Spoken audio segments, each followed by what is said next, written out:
to be here today. Excited to have some folks back, I guess from Tennessee at this point, but from Florida as well. So I'm glad you guys were able to make it, so that's neat. Thank you, Evelyn, for ministering on the piano today. And thanks for all of you other ministers of music over there. So when are you going to get together and get a duet going or something like that? Throw one of those together quickly. Maybe they'll just throw it together during the sermon and it'll be ready at the end, right? Oh. Thought I'd ask. Anyway, it is a pleasure to have so many ministers. I know there aren't tons of us, but you know, we've got the minister of heavy lifting in Dennis Merrick, so we appreciate that as well. So, and we have the minister of feeding Dennis Merrick and Mary. So thank you for caring for him and making sure he gets his stuff in gear. The minister of everything else about Dennis. So thank you for doing that, Mary. Anyway, yeah, just great to have you guys here today. We're moving toward a pretty neat time on the Christian calendar. We're moving toward that day called Easter. To me, it's an exciting time. I think as I have been here and been able to be a pastor, that Easter has become more exciting to me than Christmas because of what it means and what it shows those who follow Jesus Christ. And I hope as we move toward Easter in the next couple of weeks that you guys kind of get excited about it too. You guys go get your cute little Easter lilies so that it smells really great in here on Easter, because that would be super. So anyway, but Easter's on its way, and I have a couple of sermons leading up to Easter, and I am working on getting some of the youth to help me out on Easter with the actual service. Maybe we'll have a little breakfast. We haven't quite ironed all that out, but we hope to do something together for that. As we move toward Easter, and as I've been reading some about Easter, I've come upon at least one passage that kind of puzzles me. Now, I'm sure there are many passages in the Bible that puzzle you, and me as well, but I ran into one that puzzled me. And as I was thinking about being puzzled, I thought, you know, one of my favorite things of all time to do with my kids are puzzles.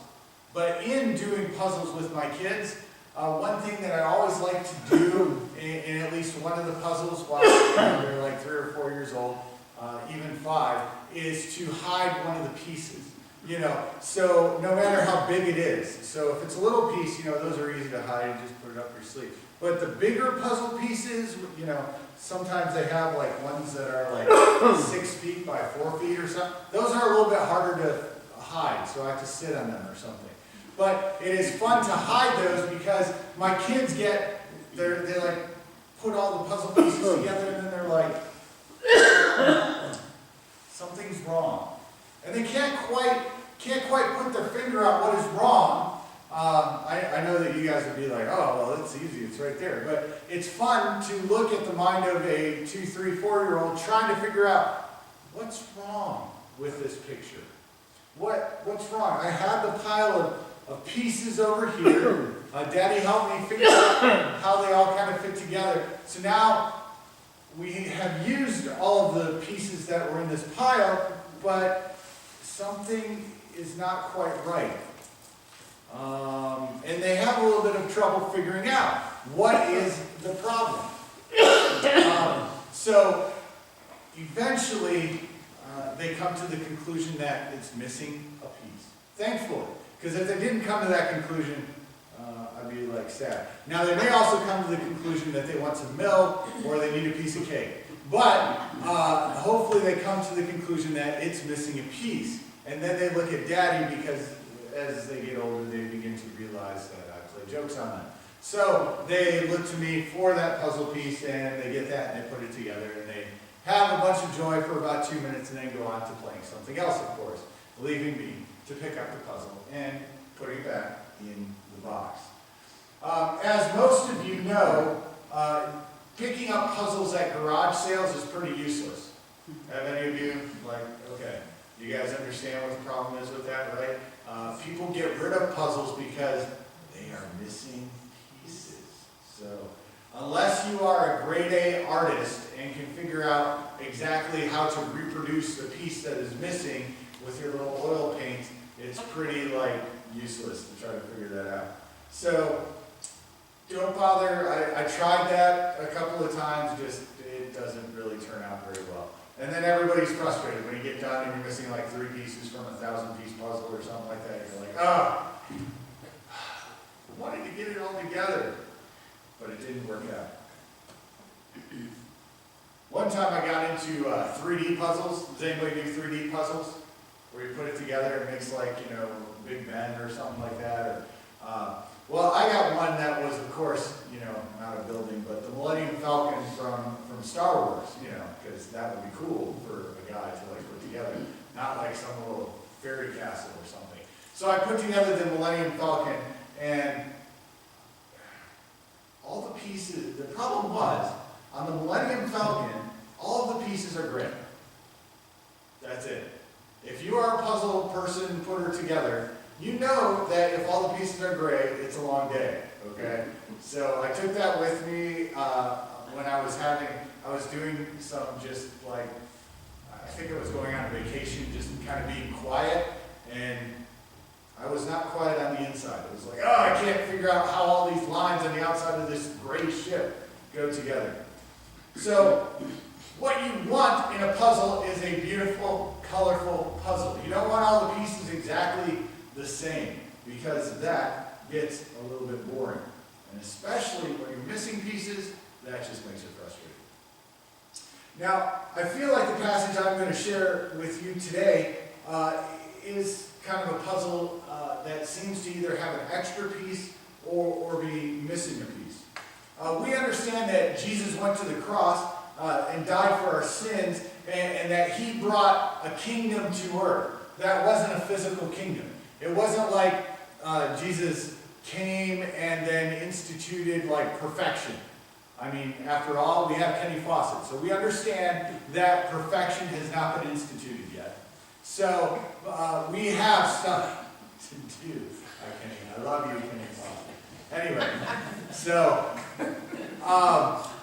we understand that he didn't institute perfection here on earth, but that his kingdom has to do with a spiritual reality that we are living in right now.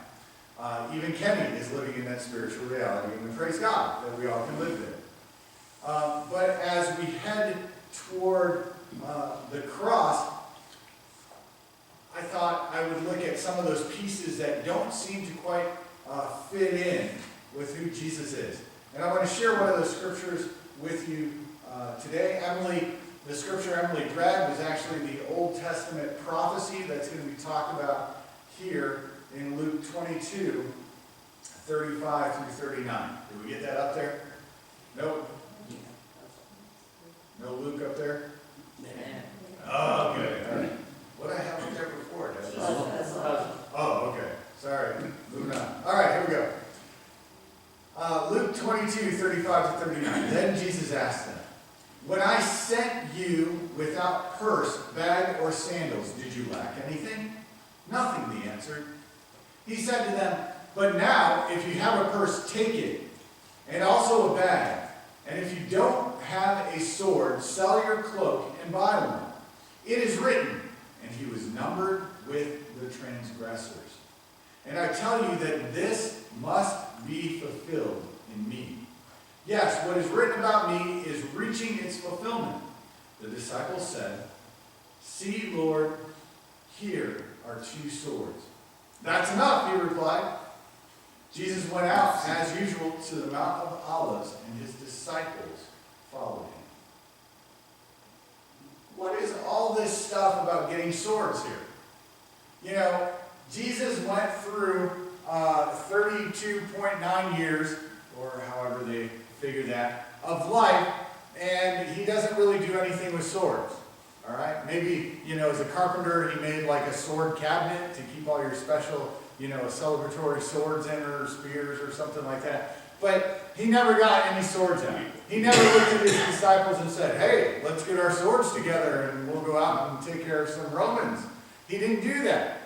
But all of a sudden, right here, as it is leading up to his crucifixion, it is almost there. It is within days. He says, get rid of your cloak and get a sword. Now, when we think about Jesus, we think, of course, of the Jesus picture over here on the wall, the beaming Jesus looking at children. We don't think of him really holding a sword. This doesn't seem to fit in how we think about Jesus. So what's going on here? Now, for those of you that are puzzle enthusiasts, do we have any puzzle enthusiasts? Roxfords, I think you should be like raising your hand. Are you not puzzle enthusiasts? I mean, I like puzzles, but for me personally, but they're usually in the form of video games. I'm trying to solve like a video game with all kinds of different variables that are coming at me. But in reality, all they are puzzles. You're trying to figure out the puzzle. How do you win? How do you defeat the enemy or be able to build the best whatever you want to build? Well, somehow you have to start somewhere. And if you are about doing puzzles, and I have some experience in doing puzzles, I'm pretty sure you want to start with those pieces that go around the outside, right? That have the flat edges, so you kind of match all those up, you can put those together. Now, on a 3D puzzle, that gets difficult. There really aren't a lot of flat edges, but on a regular 2D puzzle, you're putting that together, it has flat edges. You keep them on the outside, and you kind of build in, right?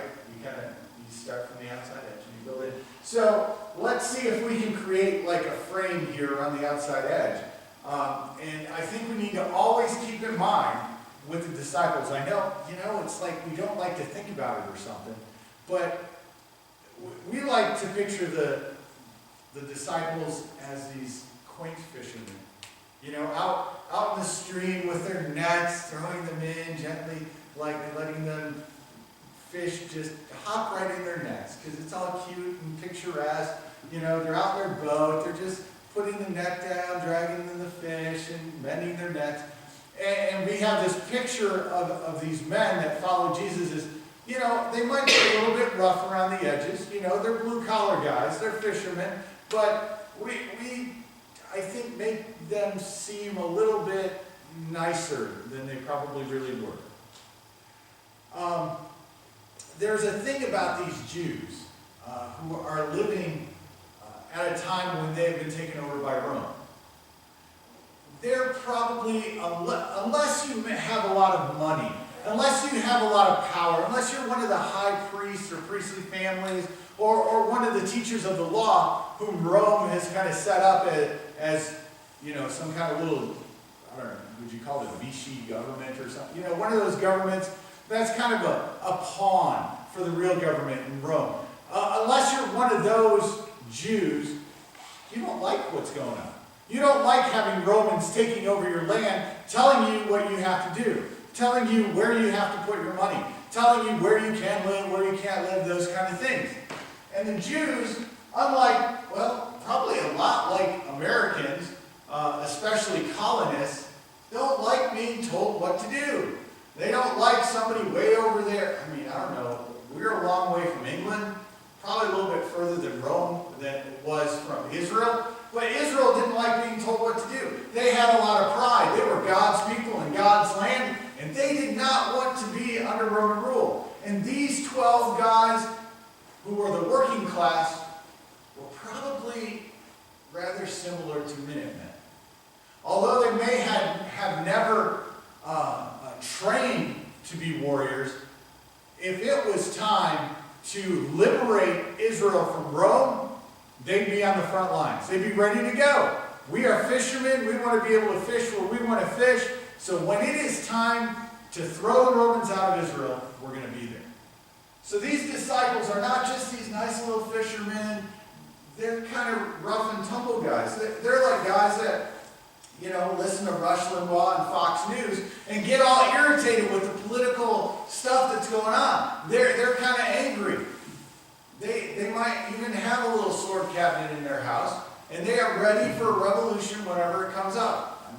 I know they didn't have radio back then, so I don't know who their talking heads were at that time, but they were ready to overthrow Rome. And they had bought into this guy. They had listened to this guy named Jesus, who they thought is the Messiah. And they were ready to follow him wherever he needed to go. I mean, they were confessing, we'll go to death with you. We don't care. We can handle these Romans. Well, let's get out there and start kicking some behind. They were ready. So finally, Jesus comes to them and tosses some gasoline on some zealots and says, get your swords out. This isn't really the picture we have of Jesus. But these 12 guys sitting around Jesus, and Jesus says, hey, we've had the Last Supper, guys. He probably didn't call it the Last Supper, but we've had our supper. Now get your swords. And all the disciples are sitting around, starting to talk French, right? Viva Revolution! They're like getting excited. They're getting out their guillotines. Okay, probably not. And they're thinking, this is what we're made for. This is what we've been waiting for this whole time. We had even gone on a trip. This passage starts out with this trip that Jesus is talking about. When he sent you without purse, bag, or sandals, did you lack anything? So he had already sent his disciples out. His disciples had been what they thought maybe on a recruitment trip, getting people to know who the Messiah was. Let's hear about that. Matthew 10, 5-10. These 12 Jesus sent out with the following instructions. Do not go among the Gentiles or enter any town of the Samaritans. Go rather to the lost sheep of Israel. As you go, preach this message. The kingdom of heaven is near. Heal the sick, raise the dead, cleanse those who have leprosy, drive out demons. Freely you have received, freely give. Do not take along gold or silver or copper in your belts. Take no bag for the journey or extra tunic or sandals or a staff, for the worker is worth his keep. They went on a trip and they were unarmed. Did I go two or just one? All right, good. All right. They went out on a trip and they're doing all these miracles and it's fun. It's like, dude, we just raised the dead. How cool is that? And when they get home, they talk to Jesus about all the great things they have done. We healed people, we helped people get better, and we told people that you were the Messiah and that they needed to follow you. So this trip that they went on, they probably looked back at it and said, we were recruiting for the Messiah. We were recruiting for Jesus, and now Jesus says, it's time to get your sword. So they're like, we understand. We told everybody about you, and we're ready. It's time for the revolution. So uncharacteristically, Jesus says it's time to get your swords. Take the shirt off your back, sell it, and get a sword. Because your sword is more important than your shirt, apparently, all of a sudden. So he gives them this new requirement, and it sounds pretty confusing. It seems like a piece of the puzzle that not only doesn't fit, but is the wrong color. I talked about my gray Millennium Falcon. It's like getting a yellow piece and going, where is this going to fit? Or like an orange piece. And, oddly enough, there was a blue piece that went in there. Those where the engines go around the back, how it blows. Anyway. So there were pieces that stand out. But in this one, this piece doesn't fit in with who Jesus is. Grab your swords. How many people here bought a sword because Jesus said it's a good idea to buy swords? Anyone? No? All right, everybody go sell it. Take the shirt off your back and go get a sword. Why don't we do that? It certainly seems out of place. Even as much as Jesus had been punished, threatened, persecuted, he had never gone to war. He never pulled out a knife and threatened anybody. We know that if he wanted to, he could have called in his angels and totally got rid of all of the teachers of the law that were against him, right? He could have just had them come down, whatever God does to get rid of people. plague them, whatever he needed to do. He could have done it, but he didn't do it. This whole time he had been on earth, and now he says, get some swords. What in the world are 12 swords going to do? Of course, he doesn't even let them get to 12, right? Because they look at him and they go, hey, we have 2 swords. And Jesus goes, that's enough. All right, if the puzzle piece wasn't cloudy before, it's really confusing now. Because you told us all to go get 12 swords, but you say 2 is enough. That's going to get us where? Strangely enough, though, 2 swords might be enough to make a traitor. 2 swords might be enough to make a person look like he is a traitor to his country. Now, many people, including a pastor that I heard give a sermon on this, it wasn't anything like the sermon that I'm doing, but his name's Mark, and he's from Mosaic Church in Los Angeles, and I appreciated what he had to say, and he talked about how the swords may have represented power.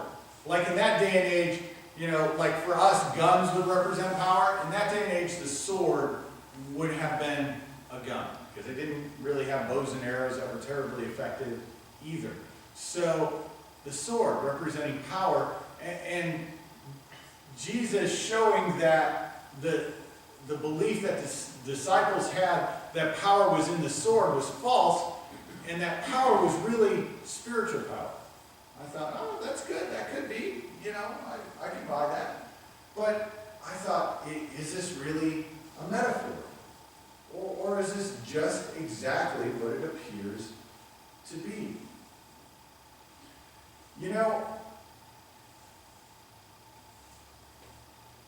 Perhaps Christ simply needed to be seen as a traitor.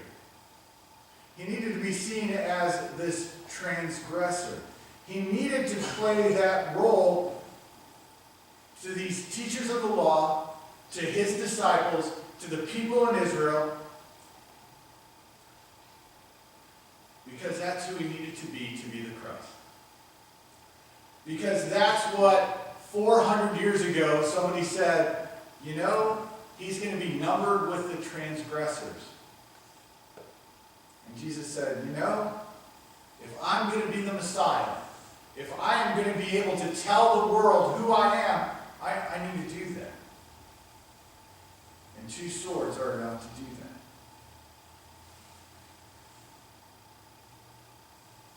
See, when you think about it, Jesus is in the garden, and the teachers of the law have plotted to get him, right? So they used Judas to find out when he was going to be there, and Jesus and his disciples are in the garden, and here comes this gang to trap Jesus and to take him to Pilate, to get him crucified. They're sick of this Jesus guy. They've heard all his rhetoric. They've heard everything he has to say, and they are tired of it. And they want to get rid of him. Matter of fact, they want him crucified. But if they go and they find Jesus and they bring him to Pilate and they say, we found Jesus out in the woods praying, and all he does is heal people, and he says he doesn't like Caesar, but he raises people from the dead and gives Caesar more people to pay taxes to him, so he's a really bad guy. Pilate's going to look at them and go, that's pretty ridiculous. So tell me something more important. And so in order to get him crucified, they have to get him to a place where he is being a rebel. Now, Jesus has been a rebel the whole time, but it had nothing to do with Caesar. It had to do with the Jewish law. And Pilate is not going to make a decision to kill somebody based on the Jewish law. So how does Jesus put himself into a position to go before Pilate? He does it by getting 2 swords. by putting 2 swords into the hands of his gang members. These 12 zealots who are ready to fight. They're so ready to fight, of course, that Peter takes one out and whacks off somebody's ear, right?